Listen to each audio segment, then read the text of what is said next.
একটা সুন্নত সম্পর্কে তোরা আলোচনা করি, যেটা আমার সবুজ বাসিছে ওটো। তবে এটা গুরুত্বপূর্ণ সুন্নত। একটা সুন্নত সম্পর্কে তোরা আলোচনা করি, যেটা আমার সবুজ বাসিছে ওটো।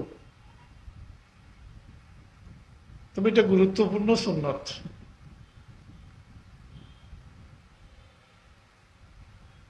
অনেকে সালাম করতে ওলা তোলা মাস,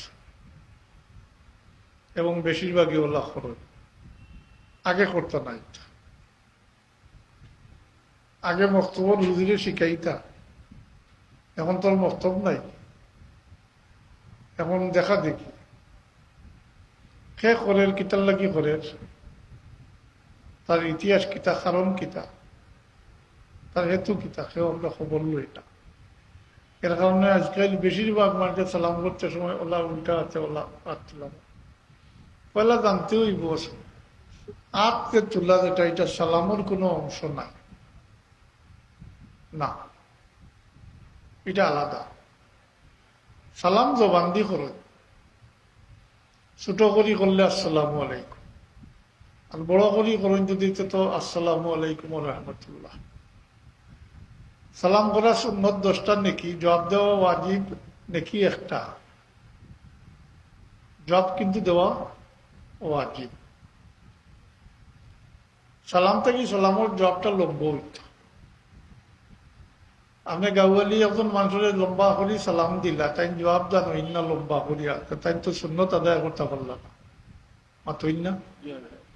এর লাগে সাধারণত সাধারণ সালাফিরার যে সালাম আমরা করি সবসময়, আসসালামু আলাইকুম।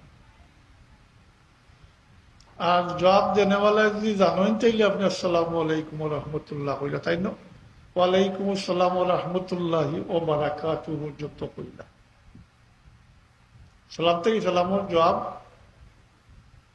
উত্তম হইত, লম্বা হইত। সালামটা দোয়া, একজনে আপনাদের দোয়া দিলা, আপনিও তারে ফিরাইয়া দোয়া দিতা আরো বাড়াইয়া দিতা। এটা নসে কোরআন দ্বারা সাবিত। ইজা হুইতুম বিতাহাইয়াতিন ফাহাইয়ু বিআহসানি মিনহা আও রুদ্দুহা। এখন তোমার তাহিয়াতটা সালাম দিয়ে যদি তাইলে তারে তুমি উত্তম বাক্যর দ্বারা জবাব দেও, অর্থাৎ বাড়াইয়া দেও। আর যদি পারো না তাইলে অতখান কইছিল অন্তত পক্ষে অতখান তান্ডে ফিরাইয়া দেও। এটা হইল সালামর নিয়ম। হাত তুলুন, ইশারা দিন, আসলে